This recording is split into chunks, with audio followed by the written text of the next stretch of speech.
కాబట్టి ఆ గొర్రెపిల్ల ఎవరు? మన ప్రభు అయిన యేసు క్రీస్తు వారు అనేది మనము ధ్యానిస్తూ వచ్చాం. మత్స్యపు గుమ్మాన్ని ధ్యానించాము. తర్వాత పాత గుమ్మాన్ని కూడా మనము ధ్యానించాం. ఇప్పుడు ఎన్నో గుమ్మం? 4వ గుమ్మాన్ని మనము ధ్యానిస్తున్నాం. లోయ ద్వారము లేక గుమ్మము. ఇది 6 వాళ్ళు కట్టినట్టు. నిన్న సండేకి ఈ సండేకి ఏం మార్పు జరిగింది చెప్పండి? మందిరంలో కొన్ని కట్టారు. వారానికి ఏం జరిగింది? అసలు మీరు పోయిన సండేకి ఇలా ఉందా? లేదు. ఈ సండే వచ్చేలేకే ఏమైంది? 3 మార్పులు చెప్పండి ఏంటియో? కటన్సా?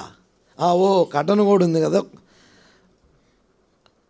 అనగా లైట్స్, కటను, సీలింగు, ఏసీలు. దేవుని కృపతో అనగా ప్రభు ఆయన చేసిన మేళ్ళు నిజంగా దేవుని సాయము మనం ఊహించలేం కొన్నిసార్లు. అది ఎప్పటి నుంచో దేవుడు కృప. అనగా ఏసీలు ఒకరు సమర్పించుకున్నారు మన మందిరంలో. పేర్లు చెప్పం కాబట్టి సీలింగు లైట్లు బెరాకా సమర్పించుకుంది అంటే అందరూ. కాబట్టి ఇలాగా దేవుని యొక్క కృపను బట్టి దేవుడు తన బిడ్డల ద్వారా మీరందరూ కూడా ఎండకి అనగా బాధపడకూడదని ఒకటి అనుకున్నాం. మళ్ళీ మొదటి సండే సువార్తకి వెళ్తాం కదా, ఏసీ కూర్చొని మళ్ళీ బయటికి వెళ్ళినప్పుడు కూడా అంటే అన్నా ఇంకా ఏసీ మనం వీలేం కానీ కూర్చున్నాం చెప్పు కూడా ఏమనగా మీరు నెమ్మదిగా వినడానికి కూడా బాగుంటుందని దేవుని కృప అన్ని మందిరాల్లో అరుదు. దేవుడు మనకి ఇంతకాలానికి దేవుని సహాయపడుతూ వచ్చాడు. దాన్ని బట్టి కూడా మనం ఏం చేయాలా? స్తుతించాలా. ప్రభు అనేకులకు లేదు, అసలు రేకులు లేవు. ఇదిగా రేకులు, ఆ తర్వాత అట్లా చిన్నగా దేవుని కృప. ఆ రీతిగా ప్రభు ముందుకు రావడానికి కానీ దేవుని బిడ్డలు, దేవుని దాసులు, దాన్ని బట్టి మనం ప్రభువుని స్తుతించాలి. ఈ సమయంలో రండి దేవుడు చేసిన మేలును బట్టి కూడా ప్రభువుని స్తుతిద్దాం. ఆ రీతిగా మనం ఈ యొక్క లోయ గుమ్మాన్ని గురించి 2 వర్తమానాలు నేను చెప్పాను. 2 వర్తమానాలు కూడా 7 లోయలు నేను చెప్పాను. 7 లోయలు, 7 అంతల ఆత్మీయ పాఠాలు మనము నేర్చుకున్నాం. మొదటి లోయ ఏంటి?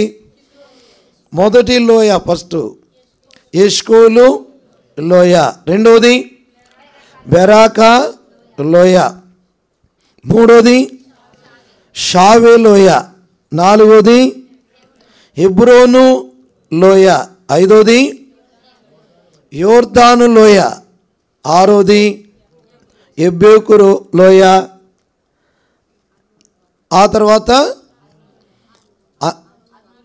అర్నోను లోయ. ఇవన్నీ మనము అనగా నేర్చుకుంటూ వచ్చాం. ఈ సమయంలో అనగా మరొక కోణంలో ఆ లోయ దగ్గరే మరొక భాగాన్ని మనం నేర్చుకుందాం. తగ్గింపును చూపిస్తున్న లోయ ఇది. మనం లోయలు మాత్రము ధ్యానించాం. తగ్గింపును చూపిస్తుంది లోయ అనగా డౌను, తగ్గింపు అనుభవాన్ని మనకు నేర్పిస్తుంది. దేవుని వాక్యంలో 2వ దినవృత్తాంతంలోనే 2 క్రానికల్స్లోనే మనము 7 అంతల తగ్గింపు అనగా 5 అంతల తగ్గింపు ద్వారా 5 అంతల మేలులు మనం చూద్దాం. మరి ఎక్కడ చెప్పండి? 2వ దినవృత్తాంతంలోనే, అంటే ఒక గ్రంథంలోనే 5 భాగాలు నేను మీకు జ్ఞాపకం చేస్తాను. చక్కగా వాటిని గుర్తుపెట్టుకోండి, వీలైతే రాసి పెట్టుకోండి, అనగా మంచిది. రండి, ఈ లోయ ఏం చూపిస్తూ ఉందంటే అనగా తగ్గింపు, దీనత్వానికి గుర్తుగా ఉంది. 2వ దినవృత్తాంతములు 33వ అధ్యాయము 12వ వచనం. 2వ దినవృత్తాంతంలో 33, 12వ వచనంలో తగ్గింపు ద్వారా మొదటి మేలు మనం చూద్దాం. చదవండి. అతడు శ్రమలో ఉన్నప్పుడు తన దేవుడైన యెహోవాను బ్రతిమాలుకొని తన్ను తాను బహుగా తగ్గించుకొని ఆయనకు మొరలిడగా ఆయన అతని విన్నపములను ఆలకించి యెరూషలేమునకు అతని రాజ్యములోనికి యెహోవా దేవుడై ఉన్నాడని మనశ్శయమయుడు. ఈ భాగంలో ఒక మాట మనం తీసుకుందాం. అనగా ఆయన తగ్గింపు ద్వారా ఆయన పొందిన భాగ్యం ఏంటంటే మరలా యెరూషలేములోనికి తిరిగి రావడం, తన స్థానాన్ని తాను సంపాదించుకున్నాడు. నిజంగా ఆ ధన్యత ఆయనకు దేవుడు అనుగ్రహించాడు. కేవలము తగ్గించుకున్నాడు. దీని ద్వారానే ఆయన ఆ ధన్యతలోనికి రాగలిగాడు. ఈ 33వ అధ్యాయంలో ఆయన జీవితంలో మనం గమనించినప్పుడు ఎన్నో పొరపాటులు తాను చేశాడు.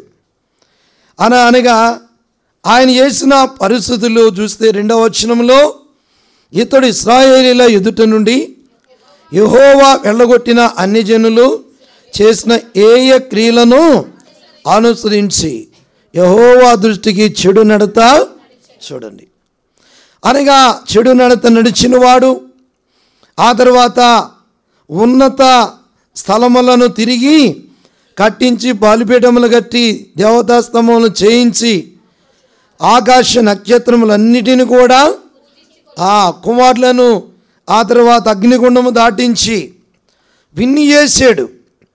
అయితే దేవుడు దాన్ని బట్టి ఏం చేశాడంట, బబులోనుకు తీసుకెళ్ళాడు. పిల్లారా, బబులోనులో ఉండే పరిస్థితులు ఒక్క మాట నేను జ్ఞాపకం చేస్తాను. బబులోను కూడా బాధ, వేదన, దుఃఖానికి సాదృశ్యంగానే ఉంటుంది. దేవుని వాక్యంలో ఎలాగంటే కీర్తన 137 మొదటి వచనంలో ఇశ్రాయేలీలు అంటారు, మేము బబులోను నదుల యొద్ద కూర్చుండి మేము సియోను జ్ఞాపకం చేసుకొని ఏం చేస్తున్నారు చెప్పండి. అక్కడ వాళ్ళకి స్వేచ్ఛ లేదు, స్వతంత్రత లేని అనుభవాలు అనగా వాళ్ళు ఏడుస్తూ ఉన్నారు. మనము అనగా ఎందుకు ఇలాంటి పరిస్థితి వచ్చిందంటే కాని నడతలు నడిచి కాని జీవితాన్ని జీవించి దేవుని దుఃఖపెట్టినందున మనం ఏమి వదిలిపెట్టినామో, సియోను అనగా యెరూషలేమును మనము ఇలాంటి పరిస్థితిని వారు బాధపడుతూ ఉన్నారు. అలాగని మనుష్య కూడా ఎంతగానో బాధపడుతూ దుఃఖపడుతూ పిల్లారా ఉన్నాడు. మన జీవితంలో ఇక్కడ ఒక చిన్న పాఠం ఏంటంటే మనము కూడా ప్రభువులోకి వచ్చాం, ఆయన బిడ్డలమైనాం. మన జీవితంలో అనగా ఎన్నో విధములుగా దేవునికి దూరమైన పరిస్థితులు, దాన్ని బట్టి మనం అనేకమైన వాటిని మనం నష్టపోవడం, కోల్పోయిన పరిస్థితులు ఉంటాయి. అయితే ఇప్పుడు ఇక్కడ మనకు ఒక నేర్చుకునే ఒక పాఠం చూడండి. 12వ వచనం, అతడు శ్రమలో ఉన్నప్పుడు తన దేవుడైన యెహోవాను బ్రతిమలాడుకొని తన పితరుల దేవుని సన్నిధిని తన్ను తానేం చేశాడు, బహుగా తగ్గించుకున్నాడు. అనగా తన జీవితంలో తనలో ఉన్న చెడు జీవితమును, తనలో ఉన్న అనగా పాపపు క్రియలు, తనలో ఉన్న అయిష్టమైన వాటినన్నిటిని కూడా విడిచిపెట్టాడు. అనగా తాను నూతనపరచబడ్డాడు. ఇప్పుడు ఎట్ట తగ్గించుకున్నాడంట, బహుగా. అనగా ఆ తగ్గింపు ద్వారా మరలా ఆయన ఏమయ్యాడంటే యెరూషలేములోనికి అనగా తిరిగి రావడం మనం చూస్తూ ఉన్నాం. బహుగా తగ్గించుకున్నాడు. బహుగా చాలా శ్రేష్టమైనది. దాని ద్వారానే ఆయన ఆ యొక్క యెరూషలేము యొక్క ధన్యత భాగ్యమును తన స్థానమును అనగా పొందుకున్నట్లు మనం చూడగలం. యెహెజ్కేలు గ్రంథం 47వ అధ్యాయము చూడండి. ఒక మాట 1-2 వచనాలు. 47 యెహెజ్కేలు గ్రంథం.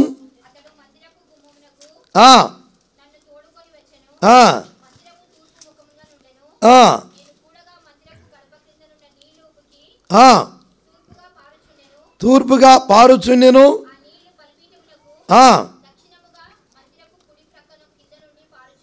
పారుచుండెను ఇక్కడ కాదు నాన్న, అనగా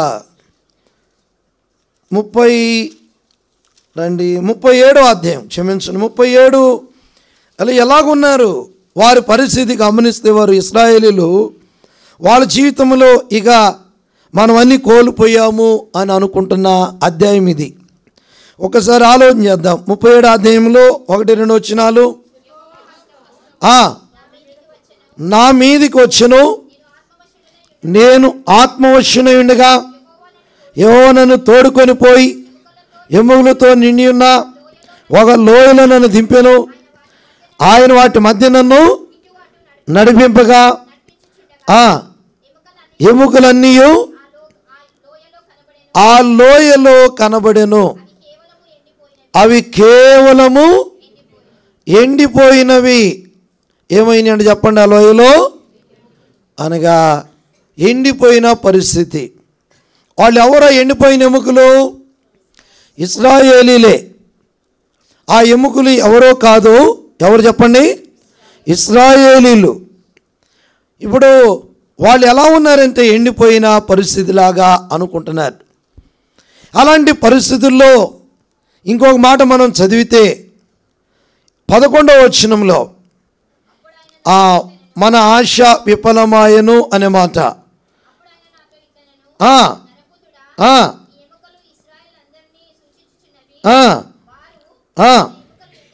ఎండిపోయిను, మన ఆశ ఏమైపోయింది? ఇక్కడ ఆగుదాం. అంటే అలాంటి పరిస్థితులు మన జీవితాల్లో కూడా కనబడుతూ ఉంటాయి. ఇక మనము ఏమి చేయలేం. మన జీవితాల్లో ఎలాగా మనకు ఉద్యోగం రాగలదా, లేదంటే సంతానం కలుగుతుందా, లేదంటే వ్యాపారంలో నేను మరలా పైకి రాగలమా, లేదా ఇంకో దానిలో పైకి రాగలమా, వాటిని మరలా తిరిగి పొందుకోగలమా అలాంటి పరిస్థితులు వారిలో మన ఆశ ఏమైంది చెప్పండి? విఫలమాయను. ఆశ విఫలమైపోయింది వాళ్ళలో. అయితే దేవుడు విఫలమైన వారిని, నలిగిపోయిన వారిని, కృంగిపోయిన వారిని ఆయన ఏం చేశాడంటే, అనగా ఇప్పుడు 10వ వచనం, ఆయన నాకు ఆజ్ఞాపించినట్లు నేను ప్రవచింపగా జీవాత్మ వారిలోనికి వచ్చెను. వారు సజీవులై లేచి అనగా దేవుని మహాకృప వారి మీద. వారు ఎముకల్లాగా ఉన్నారు, వారు ఎండిపోయిన స్థితిలో ఉన్నారు. అలాగా ఆశలు ఏమైపోయినాయి? విఫలమైపోయినాయి. మనము తిరిగి మరలా బ్రతక అలాంటి పరిస్థితుల్లో ఉన్న వారిని దేవుడు దయ చూపించాడు, కనికరించాడు. దేవుడు కృపనుకరించాడు. నా జీవితంలో ఇప్పుడు మనుష్య కూడా అనుకొని ఉండొచ్చు, నేను మరలా తిరిగి నేను యెరూషలేముకు వెళ్ళగలనా అనుకొని ఉండొచ్చు. తాను ఎప్పుడైతే ప్రార్థన చేశాడో, తాను బహుగా తగ్గించుకున్నాడో, దేవుడు ఏం చేశాడు చెప్పండి? అనగా కార్యము చేశాడు. ఈ రోజున మన జీవితాల్లో కూడా మన మనుష్యలాగా ఉన్న పాటున ప్రభు దగ్గర తగ్గించుకొని రావాలి. చూడండి, యెషయా 38వ అధ్యాయం. యెషయా 38వ అధ్యాయం, 38వ అధ్యాయము ఇప్పుడు చదవండి. 2వ వచనం. హిజ్కియా కూడా అనగా తన జీవితంలో ఆందోళన కలిగి ఉండవచ్చు. చదవండి. అతడు తన ముఖమును గోడ తట్టు తిప్పుకొని యెహోవా సత్యముతో నీ సన్నిధిని నేనెట్లు నడుచుకుంటును, నీ దృష్టికి అనుకూలముగా సమస్తమును నేనెట్లు జరిగించుతును. హిజ్కియా కన్నీళ్లు విడుచుచు యెహోవాను ఏం చేశాడు చెప్పండి? ప్రార్థన చేస్తూ వచ్చాడు. ఒకవేళ తన జీవితంలో కూడా ఎంతో ఆందోళన కలవరం వచ్చి ఉండొచ్చు. అనగా పిల్లారా తగ్గించుకోవడంలో, ప్రభు దగ్గరికి రావడంలో, దేవుని మీద ఆధారపడడంలో తను కూడా కొంత దేవుని దగ్గర వచ్చి అడుగుతూ ఉన్నాడు. అలాంటి వ్యక్తికి 5వ వచనంలో గొప్ప శుభవార్త. మొదటి వచనంలోనేమో బాధకరమైన వార్త. ఏం వార్త చెప్పండి? అది బాధకరమైంది. అయితే 5వ వచనంలో నీవు కన్నీళ్లు విడుచుట చూచి తిని నీ ప్రార్థన నేను అంగీకరించాను. నువ్వు కన్నీళ్లు విడుచుట నీ ప్రార్థన నేను అంగీకరించాను. అప్పుడు ఎంతో ఆయనకు ఆదరణ, ప్రోత్సాహము. ఈ రోజున నీ జీవితంలో తగ్గించుకుంటే, నీ జీవితంలో ప్రభును ప్రేమిస్తే, నీ జీవితంలో యథార్థంగా ఉంటే, నీ జీవితంలో భక్తి కలిగి ఉంటే, అనగా దేవుని ద్వారా మనం దీవెనలో పొందుతాం. అనగా పిల్లలు చాలా ప్రాముఖ్యమైనది. అనగా ఆ అనుభవము ఆశీర్వాదానికి మూలం. యోబు గ్రంథం 1:22 చూడండి. యోబు గ్రంథం 1:22 మొదటి అధ్యాయము 22. ఈ సంగతుల్లో ఏ విషయమందును యోబు ఏ పాపమును చేయలేదు. చాలండి. ఏ విషయంలో యోబు ఏం చేయలేదంట? ఆయన జీవితంలో చూస్తే 2:9 చూడండి. ఇప్పుడు ఎటువంటి పరిస్థితుల్లో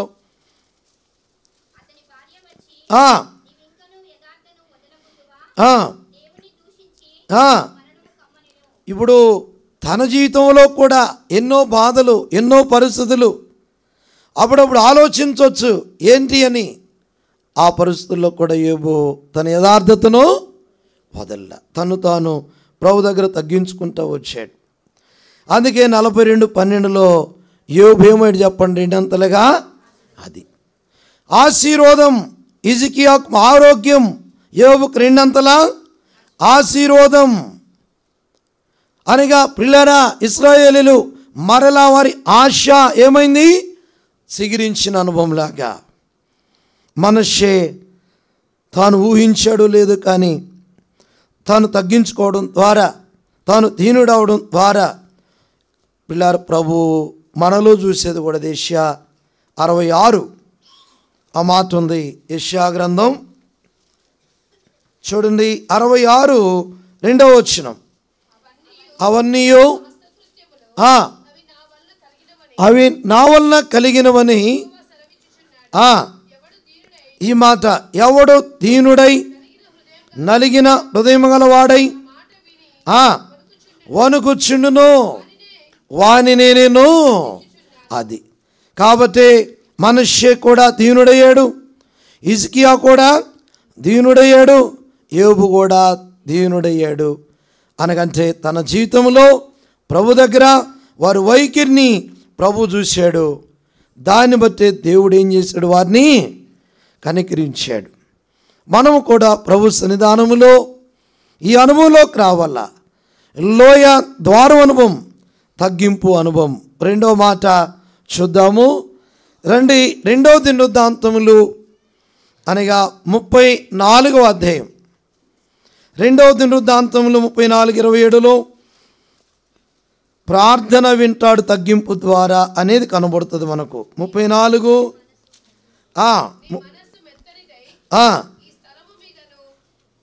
చదవండి. దాని కాపురస్తుల మీదను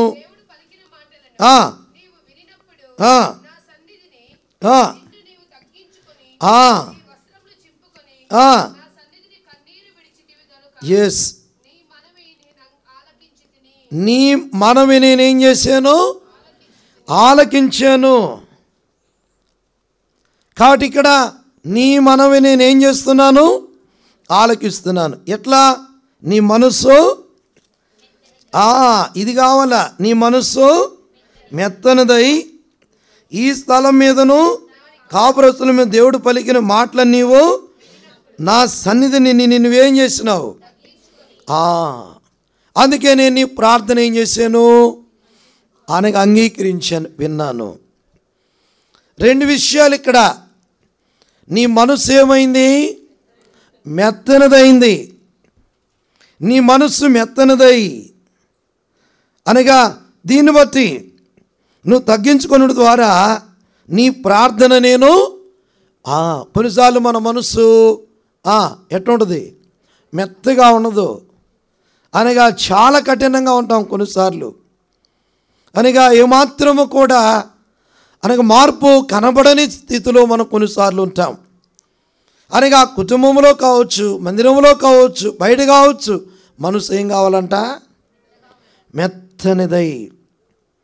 పిల్లరా, మనస్సు మెత్తనిదై అనగా దేవునికి అనుకూలంగా మన మనస్సు ఎలాగుండాలంటే 51:17 దావీదు అంటాడు. 51:17లో చదవండి. 51:17 దేవా ఆయన అంటాడు, విరిగిన మనసే నీకు ఇష్టమైన బలులు. దేవా విరిగి నలిగిన హృదయమును నీవు అలక్ష్యము చేయవు. ఎలాంటి కనుక మనసు? విరిగిన మనసు అంటాడు.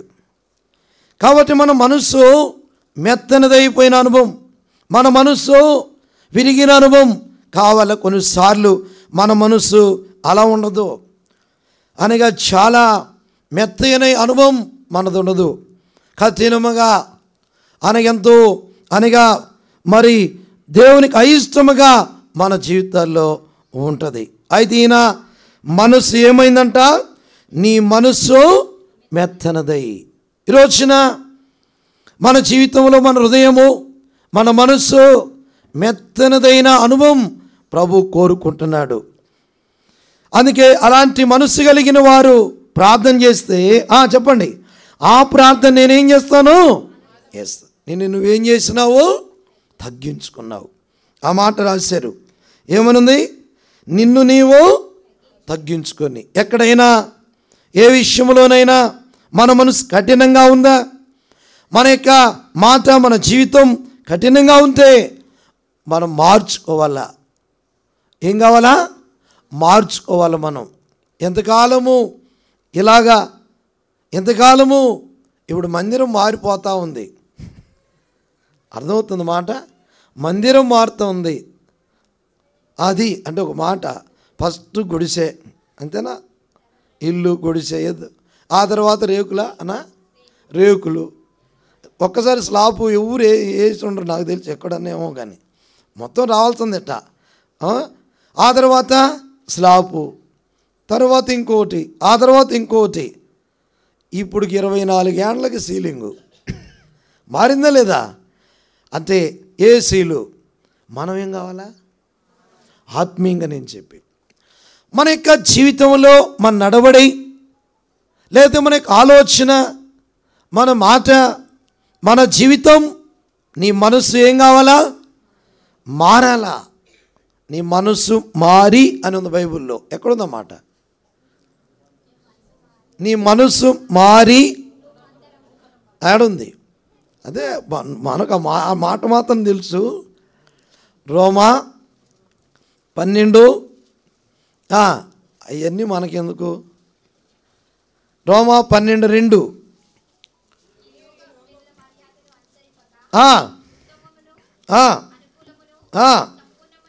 3వ తెలుసుకొని ఏం మారాలా? మీ మనస్సు చాలా మనస్సు మారి నూతన మగుట వలన అది రూపాంతరం. అంటే మనము దినదినము ఏం కావాలి? మనం కూడా రూపాంతరములోకి రావాలా. ఒకప్పుడు ఎంతో కఠినంగా, లేదా ఒకప్పుడు ఎంతో ఇలా జీవించడం, ఒకప్పుడు ఎలాగో. మనము కూడా ఒక నూతనత్వంలోకి రావాలా, మనం ఒక మాదిరికరమైన అనుభవంలోనికి రావాలా. దేవుడు కోరేది అదే. అనగా మన ఆత్మీయ జీవితం ఒక సౌందర్యమైన విధానంలో ప్రభువుకి అంగీకారముగా, ప్రభువుకి ఇష్టముగా మనము మారాల. దావీదు జీవితంలో మనం చూస్తే అపోస్తలుల కార్యం 13:22లో 23లో ఏమంటాడు దావీదుని గురించి? ఇదిగో ఇతడు నా హృదయాను. అంతకుముందు అనలా, అంతకుముందు కొన్ని పొరపాట్లు, కొన్ని యొక్క లోపాలు. అయితే ఏమయ్యాడు చెప్పండి? మారిపోయాడు. చదవండి మాట.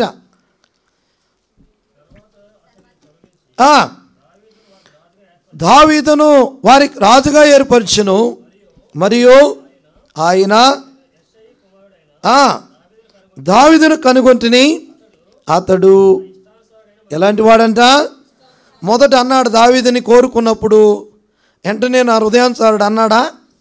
అనలా. ఇదిగో నేను కోరుకున్నవాడు ఇతడే అన్నాడు, కానీ నా హృదయానుసారుడని అనలా. అది అనడానికి చాలా కాలం పట్టింది. మన వలన అనగలడా?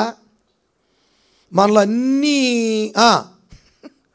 ఆయనకు అనుకూలమైన ఒక్కటి కూడా కొన్నిసార్లు ఉండకపోతే అంటాడా చెప్పండి?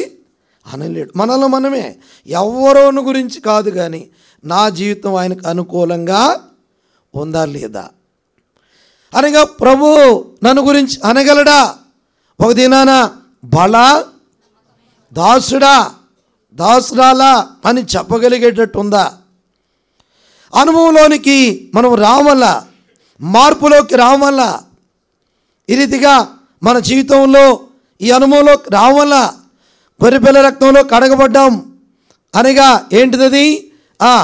మరి అనగా లోయ, మొదటి లోయ గొర్రెలా అనగా గుమ్మం. తర్వాత రెండోది మత్స్యపు గుమ్మం, ఆత్మలను పట్టుతూ.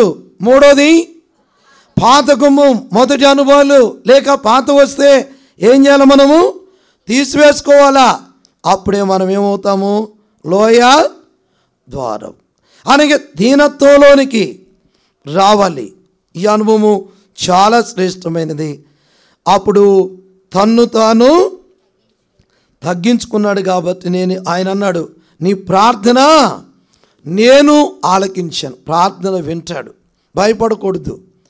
దేవుడు నా ప్రార్థనలు వింటాడు. ఎప్పుడు? తగ్గించుకొని. అందుకే కీర్తన 34:6 మనకు తెలిసిన మాట చూడండి. ఇలాంటి శ్రేష్టమైన దావీదు జీవితంలో ఆ వచనము అనగా ఎంత శ్రేష్టమైందో అంటే అంత శ్రేష్టమైంది. 6వ వచనం. ఎవరు మొరపెడితే ఆలకించినాడు? అది దావీదు కాదు, దావీదే దీనుడు. ఈ దీనుడు మొరపెట్టగా యెహోవా ఏం చేశాడు? ఆలకించి ఏం చేశాడు? అది. ఒకవేళ ఈ జీవితంలో అనేకమైన శ్రమలు, అనేకమైన బాధలు ఉన్నాయేమో, నువ్వు ఎప్పుడైతే మొరపెడతావో, ఎప్పుడైతే తగ్గించుకొని ప్రభు దగ్గరకు వస్తావో, ఆయన ఏం చేస్తాడు? శ్రమలన్నిటిలో నుండి కూడా అది మనకు కావాల్సింది తగ్గించుకోవటం. ప్రభు అన్నాడు అక్కడ చూస్తూ, నీ మనస్సు మెత్తనదై అన్నాడు. ఏమైందంట? నువ్వు తగ్గించుకున్నావు, ప్రార్థన చేసావు. నీ ప్రార్థన, మన మనసు, మన జీవితం మెత్తని అనుభవంలోకి రావాలా. రాయి లాంటి పరిస్థితులు ఉంటాయి మనకి. యేసుకేలు ఒక మాట అన్నాడు 36:25. రాతి గుండె. మరి ఎలాంటి గుండెలు అంటామనే? కొన్నిసార్లు నా సంగతి నీకు తెలియదు అంటే, మామూలుగా నా సంగతి నీకు తెలీదు, నా హృదయము నీకు తెలీదు, నేను ఒక్కసారి కఠినం చేసుకున్నాను అనుకోండి అంటారు. ఇక మరి అన్నాడు వమ్ము అంటారు. నా హృదయాన్ని కఠినం చేసుకుంటే ఒక్కసారి ఇక నేను మారను ఫిక్స్ అయిపోయాను అనుకోండి. నేను ఇంక అలా, దేవుడు ఫిక్స్ అయితే తిప్పుతాడు. అట్లా అంటాడంతే. లేదు లేదు ప్రభు అనాల, మనం ఫిక్స్ అవ్వకూడదు. ప్రభు నేను మారుతున్నా, ఏమోలా మార్పు చెంది బిడ్డల వంటి వారైతేనే కానీ పరలోక రాజ్యములో మనం ఏం కాలేము చెప్పండి. అది మత్తయి సువార్త 18లో మాట చదవండి. మనసు మెత్తనదై మారిపోవాలా అనగా ఏళ్ళు మన జీవితంలో గడిచే కొలది మనం ఎంత మారితే అంత అనగా ఆశీర్వాదాలు పొందుతూనే పోతాం. చదవని మాట మత్తయి 18:2-3 కానీ మీరు మార్పు నొంది రాజ్యంలో మీరు మారుదామా లేదు చెప్పండి, మార్పు చెందాలా. ఇంతవరకు ఎట్టో మాట్లాడావో, కోపముందో, తాపముందో, శరీరం ఉందో, లోకముందో, ఇక మరెన్నడూ మనకు అవసరము. పౌలు అన్నాడు ఒక మాట, ఏమన్నాడు చెప్పండి, నాకు లోకమునకు నేను మనం వేయబడాల్సిందే. ఈ భూమి మీద బ్రతికినంత కాలం మనం ఏమవ్వాలా, సిలువ వేయబడాలి. ఈ లోయ అనుభవం మనకు నేర్పించేది తగ్గించుకుంటే మన స్థానాన్ని మనం పొందుకుంటాం. రెండవది మన ప్రార్థన దేవుడు ఆలకిస్తాడు, తగ్గించుకోవాలా.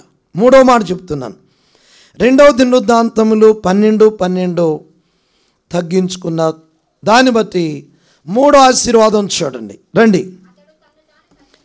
అతడు ఎవరమ్మా ఇల్లు, అతడు ఎవరు అంటే రెహబాము, ఆ తర్వాత యోధా ప్రజలు. అతడు తన్ను తాను చూడండి, నేను చెప్పే అంశం అదే, తగ్గించుకొనుట. మొదట తగ్గించుకొని ఏం పొందాడు చెప్పండి, మనషే యెరూషలేములో తన స్థానాన్ని పొందాడు. రెండవది 34 హిజ్కియా తను తాను తగ్గించుకునుడు ద్వారా ప్రార్థన దేవుడు ఆలకించాడు. ఇక్కడ మనషే రెహబాము, యోధా ప్రజలు చదవండి. యెహోవా అతన్ని చేయక యోధావారు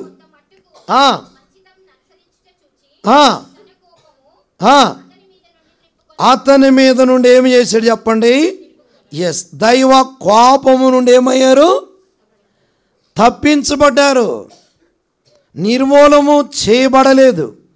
కొన్నిసార్లు మనం అనుకుంటాము, నేను అలా ఎలా నడిచినా ఎలా ప్రవర్తించినా అనగా ఆయన కోపము రాదు అని అనుకోకూడదు. కొన్నిసార్లు వస్తుంది, రాదంటారా?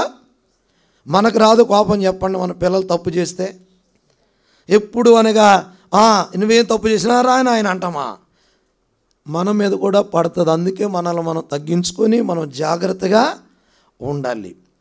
ఇప్పుడు దాన్ని బట్టి అంటాడు, ఆ తగ్గింపు ద్వారా ఏమైంది, ఆయన కోపము త్రిప్పుకొన్నాడు. కేవలం ఆయన తగ్గించుకోవడం ద్వారా పిల్లరా అక్కడ వారు తగ్గించుకోవడం మనం చూస్తూ ఉన్నామే. ఆ భాగంలో ఆ చక్కని మాట అనగా 7వ వచనంలో కూడా మనము చూడగలం. 12లోనే ఆ మాట మనం చూస్తూ ఉన్నాము. వారు తమ్మును తాము ఇది కూడా ఇది ఏదో ఒక భాగం మళ్ళీ వస్తాం మనము. 12వ వచనంలో అతడు తన్ను తాను యెహోవా అతన్ని బొత్తిగా నిర్మూలము చేయక ఏదో వారు కొంత మట్టుకు మంచితనము చూచి అతని మీద అనే మాట ఇక్కడ మనం చూస్తున్నాం. దేవుని కోపము అనగా త్రిప్పుకున్నాడు. ఆయన ఆర్థికంత తిప్పుకోవడానికి తగ్గించుకున్న అనుభవం. కొన్నిసార్లు దైవ కోపం మన మీదకి వస్తుంది, అయితే మనం జాగ్రత్తగా నడవాలా. ఇశ్రాయేలీల మీద కూడా కోపం వచ్చిందంట దేవునికి. ఎన్ని భాగాల్లో రాలి సంఖ్యాకాండం 11వ అధ్యాయంలో ఒక మాట ఉంటుంది చూడండి. సంఖ్యాకాండము 11లో ఒక మాట ఉంది, ఆయన కోపము ఏదో ఒక దగ్గర ఉంది, అది 12 చదువు ఒక మాట ఉంటుంది. యెహోవా దానిని విన్నప్పుడు ఏం విన్నాడు, ఎందుకు కోపం వచ్చింది చెప్పాలి. అందరూ బ్రదర్స్ చెప్తారు, మీరా బ్రదర్సా? బ్రదర్స్ చెప్తారు, ఎందుకు కోపం వచ్చింది ఆయనకి చెప్పాలా? మాంసమును గూర్చి జనులు అది యెహోవాకు వినబడిందంట. ఏది? మాంసమును గురించి. మాకు మాంసం లేదు. మనం కూడా కొన్నిసార్లు ఇంట్లో అట్లనే కొన్నిసార్లు మన జీవితాలు వస్తాయి కదా, చనుగులు కొనుగులు. వాటి ద్వారా కూడా మనము దేవుని కోపానికి ఏమవుతాము? గురి అవుతాం. సనుగులు మనము మానుకోవాలని ఉంది బైబిల్లో. సనుగులను సంశయములను మాని అని రాయబడింది. అందుకే ఏ విషయంలో కూడా మన జీవితంలో ఏం చేయకూడదు? సనుగకూడదు. దైవ కోపానికి మనం గురవుతాం. భర్తలు భార్యల మీద, భార్యలు భర్తల మీద, లేకుంటే సంఘములో ఒకరి మీద ఏ సనుగులు మనలో కనబడకూడదు. ఎదగలేం మనం, ఆత్మీయంగా వర్ధిల్లలేం మనం, ఆత్మీయంగా ఆశీర్వదించబడలేం మనం. అందుకే వాటిని ఏం చేయాలంట? అది పిలిపిలికి రాసిన పత్రికలో ఉందన్నమాట. సనుగులను సంశయములను మాని. దేవుడు చూడని చిన్నదానికే ఎంత కోపడ్డాడో. ఏంటండి వీళ్ళదేం తప్పు చెప్పండి? మాంసం గురించే. మనం ఏ మాంసం కాదు, మన ఎన్నో ఉంటాయి, పెద్ద పెద్ద గొప్ప చాప్టర్లు ఉంటాయి. మనం ఎన్నిసార్లు కోపపడలేక మన మీద ఎన్నో విధములుగా వ్యతిరేకంగా జీవించే ఉంటాం మనము. అయినా కానీ ప్రభువు ఏం చేస్తున్నాడు? కృప చూపుతున్నాడు. అందుని బట్టి ఈ యొక్క ఉదయకాల సమయంలో ప్రభు బలను సమీపించేటప్పుడు మన జీవితంలో ప్రార్థనలోకి రావాలా. నిర్గమాకాండంలో ఒక మాట చూసి 4వ మాటకు వద్దాం. 32వ అధ్యాయము 13 చదవండి. ఆయన కోపం వచ్చింది. కోపం వస్తే పైన ఇంకా ఆయన కోపం వస్తుంది. ఇక్కడ నువ్వు ఇంకా పైన దేవుడు వారి మీద కోపపడతాడు. పైన ఇంకా ఏందంటే చెప్పండి, నా కోపం వారి మీద మండును. ఆ మాట అనగానే 11వ వచనంలో యెహోవాను ఏం చేశాడు? అది ప్రార్థన జీవితం. దేవుని దగ్గరికి రావడం. దేవుని బిడ్డలుగా మనం కూడా దైవ సన్నిధిని ప్రేమించాలా, దేవుణ్ణి ప్రేమించాలా. అనగా ఆ కోపం తొలగిపోవాలంటే మనము ప్రార్థన జీవితంలోకి రావాలా, ప్రభు దగ్గరికి రావాలా. ఆ కోపమును ఏం చేసుకున్నాడంట? ఆయన తీసివేసుకున్నాడంట. తన్ను తాను తగ్గించుకోవడం చూశాడు. ఈ రోజున మన యొక్క జీవితాన్ని బట్టి ప్రభు మనలను అనగా బలపరిచేవాడు. తగ్గించుకుంటే మనస్సే పొందినట్లుగా మనం అన్నిటిని పొందుతాం. తగ్గించుకున్నప్పుడు హిజ్కియా ప్రార్థన దేవుడు ఆలకించాడు. అనగా రెహబాము తగ్గించుకున్న ద్వారా దైవ కోపము నుండి తడిపించబడ్డాడు. 4వ మాట చూద్దాం. 2వ దినవృత్తాంతములు 7వ అధ్యాయం 14వ వచనం. 2వ దినవృత్తాంతములు 7:14 చదువుదామా? నా పేరు పెట్టబడిన నా జనులు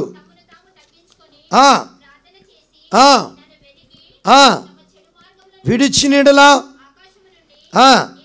నేను వారి ప్రార్థన విని వారి పాపములను క్షమించి, అది చివరి మాట మనం తీసుకుందాం, వారి దేశమును స్వస్థపరుస్తా. ఇప్పుడు తమ్మును తాము తగ్గించుకోవాలా. ఈ దినవృత్తాంతములోనే మనం చూస్తూ ఉన్నాం, తమ్మును తాము అనగా తన్ను తాను తగ్గించుకునేవాడు. అవి క్రొత్త నిబంధనలు ఉన్నాయి. నేను ఈ 2వ దినవృత్తాంతంలోనే ఈ మాటలు దేవుడు బయలుపరిచాడు. వీళ్ళు అనగా ఇక్కడ ఈ మాట రాయబడుతుంది, తమ్మును తాము. ఎవరు వీళ్ళు?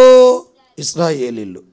ఒక మాట మనం చూద్దాం. నిర్గమాకాండంలో 15వ అధ్యాయం 26వ వచనంలో ఒక మాట రాయబడింది, నిన్ను ఆగండి, నిన్ను స్వస్థపరచు యెహోవాను.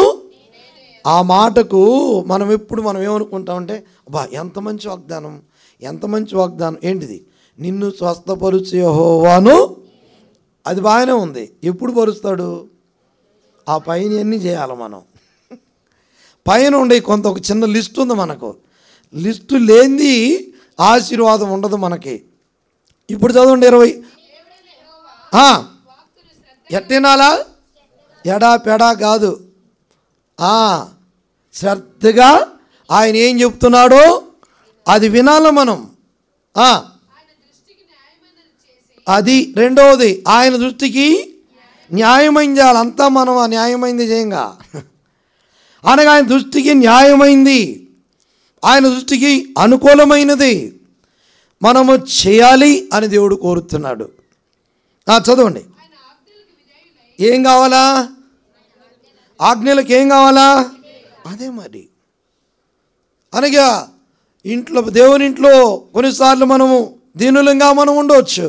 బయట మన ప్రవర్తన ఎలా ఉంది, ఇంట్లో ప్రవర్తన ఎలా ఉంది, ఎలాంటి విధానంలో మనం ఉన్నామో అనగా మన జీవితంలో, అనగా దేవుని ఇంట్లో కూడా కొన్నిసార్లు మన జీవితాలు దీనులంగా మనం ఉండాలి. అనగా ఆత్మ విషయమై పరలోక రాజ్యము వారిది.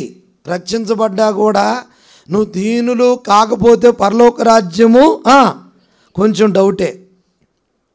దీనులం కావాలా? అది తర్వాత చదవండి. ఇప్పుడు ఏం చేయాలంట? కట్టడలన్నిటిని ఏం చేయాలి మనము? నడిచినీడలా ఇప్పుడు నేను ఐగుప్తులు కలిగజేసిన ఏదియో రానీను, నిన్ను స్వస్థపరిచే యెహోవాను. అది మన జీవితాల్లో ఆయన మాటలు ఏం చేయాలి? మనము శ్రద్ధగా వినాలి.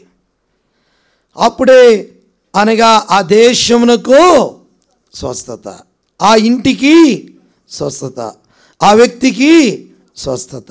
5వ మాట చెప్తాను రండి. 2వ దినవృత్తాంతములు 12:7. 2వ దినవృత్తాంతములు 12:7. వారు తమ్మును తాము తగ్గించుకొనుట యెహోవా చూచెను. సెలవిచ్చెను. వారు తమ్మును తాము తగ్గించుకొనిరు గనుక. అది ఏం చేయడు చెప్పండి? చేయక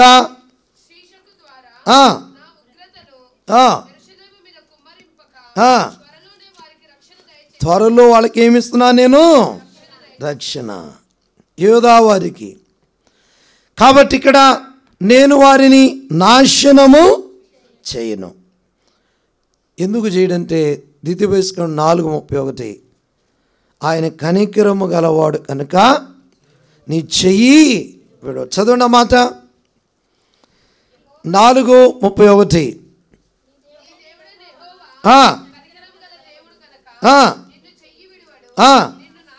అది అనగా నీకు ఎలాంటి నష్టము కీడో కలగదు. పిల్లరా, అక్కడ రాయబడిన మాట ఆయన కనికరము కలిగిన దేవుడు, ఆయన నీ చెయ్యి విడవడు. అందుకని ప్రభు అన్నాడు హెబ్రీ 13:5 ఏమన్నాడు? నిన్ను విడవను, నిన్ను ఎడబాయను అని ఆయనే చెప్పాడు. అందుకని మన జీవితాల్లో ఆ విడవని ప్రభుకి దూరంగా మనం ఉండకూడదు. ఈ దుష్ట అనగా లోకములో అనగా యవనస్తులంగా పిల్లలంగా మన జీవితాల్లో ఎవరమైనా అనగా ఆయనకు దూరంగా మనము జీవించకూడదు. సాతానుడు ఏం చేస్తాడు చెప్పండి? దూరము చేస్తాడు, లాగేస్తూ ఉంటాడు సాతానుడు. ప్రభుకి దూరంగా, ప్రభు యొక్క వాక్యానికి దూరంగా అనగా యవ్వన కాలములో అనగా ప్రభువుకి సమీపంగా మనం ఉండాలి. దేవుని వాక్యంలో యవ్వనస్తులారా మీరు బలవంతులు, దేవుని వాక్యము మీ యందు నిలుచున్నది. వాక్యం మనలో ఉన్నప్పుడు దుష్టుడు మనల్ని ముట్టడు. వాక్యం లేనప్పుడు, లోకం ఉన్నప్పుడు అనగా అపవాది కలవరం, నష్టాన్ని. పిల్లారు ఒక్క మాట నేను చెప్తున్నాను. ఇప్పుడు ఉదాహరణకు దేవుని వాక్యములో ఇప్పుడు ఏదైనా క్లాత్ కాలిపోయింది అనుకోండి, వస్తుందా? అది మళ్ళీ మళ్ళీ రాదు. కాలిపోతే ఆ రూపం వచ్చింది ఇక రాదు. అతని జీవితం కానీ ఒక్కసారి పాడైపోతే, సాక్ష్యం పాడైపోతే వస్తుందా? నువ్వు ఎన్ని పెట్టి కొన్నా రాదు. అందుకని జాగ్రత్తగా మన జీవితాలు కాపాడుకోవాలా. అనగా దేవుని సన్నిధానంలో యవనస్తులంగా, పిల్లలంగా, పెద్దవారు మన జీవితంలో ఆ ప్రభువుని విడవకూడదు. సాతాను ఏమంటాడు తెలుసా? వదిలిపెట్టిరా, ఏం కాదులే, ఈరోజు ఆదివారం పోకపోతే, అనగా గురువారం పోకపోతే, బుధవారం పోకపోతే, లేదంటే బుధవారం అన్నీ స్త్రీలు కూడి సాతానుడు అనగా లాగుతాడు. అందుకని మన జీవితంలో జాగ్రత్తగా మనము వెళ్ళాలి. వినినివి ఒక మాట చదివి ముగిస్తాను. ఎబ్రీ చదవండి, 2:1 చదువుదాం. విన్నాయి మనము విడిచిపెట్టి కొట్టుకొని పోకూడదంట. చదవండి అన్నమాట. కావున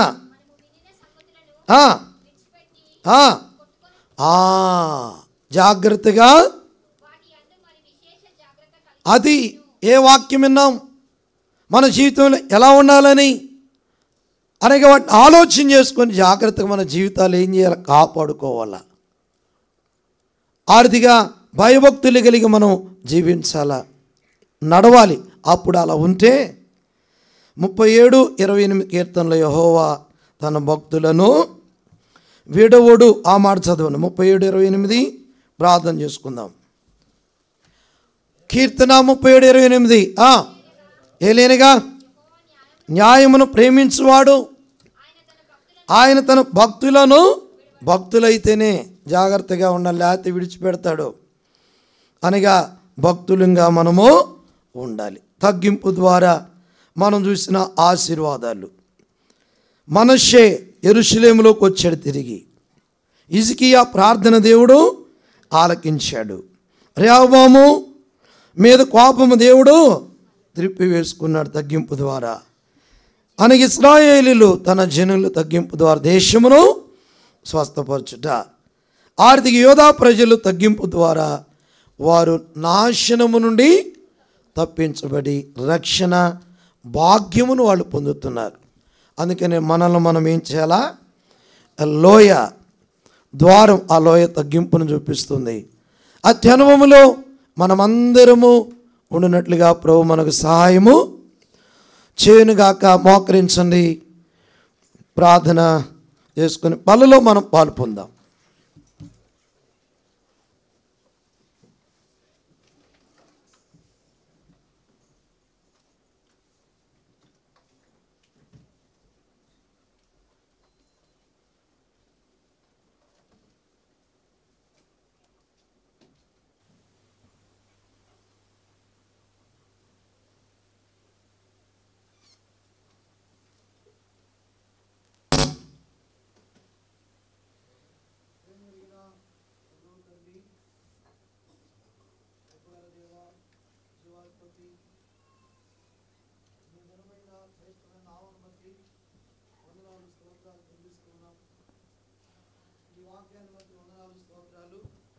దయగలిగిన మా ప్రభువా, మీ వాక్యము శ్రేష్టమైనది. లోయ ద్వారము మాకు నేర్పించే పాఠములు, లోయల ద్వారా మేము నేర్చుకున్నవి, లోయ ద్వారము ద్వారా ప్రభా తగ్గించుకుంటే పొందే ధన్యత మీరు జ్ఞాపకం చేస్తూ వచ్చారు. నా మటుకు నేను కూడా అలా తగ్గించుకోవడానికి సంపూర్ణముగా ప్రభా సహాయపడండి. అబ్రాహాము కూడా సాగిలపడి, దేవా అంతగా తగ్గించుకున్నాను వాని బట్టి అబ్రాహాము విశ్వాసులకు తండ్రిగా ప్రభా అయినాడు. భక్తులు తగ్గించుకొని వారికి అనేకమైన మేలులు కీడులు తప్పించుకున్నారు. ప్రభా నన్ను మమ్మల్ని జ్ఞాపకం చేసుకోండి దేవా. మా బలహీనతలు మీ రక్తంతో కడగమని ప్రభా మీ కృపను మెండుగా కోరుతూ మీరు కడిగి మమ్మల్ని నూతనపరిచినారు నమ్ముచు విశ్వాసముతో ప్రార్థించి అడిగి వేడుకొంచున్నాం తండ్రి, ఆమేన్. ప్రభుని స్తనపకం రాత్రి రొట్టెనెత్తుకున్న కృతజ్ఞతాస్తులు చెల్లించి దాన్ని విరిచిది మీ కొరకు ఎరబడిన శరీరమని సెలవిచ్చును. ప్రేమ కలిగిన ప్రభా, మీ శరీరాన్ని బట్టి వందనాలు, స్తోత్రాలు చెల్లిస్తున్నాం ప్రభా. దయగలిగిన మా తండ్రి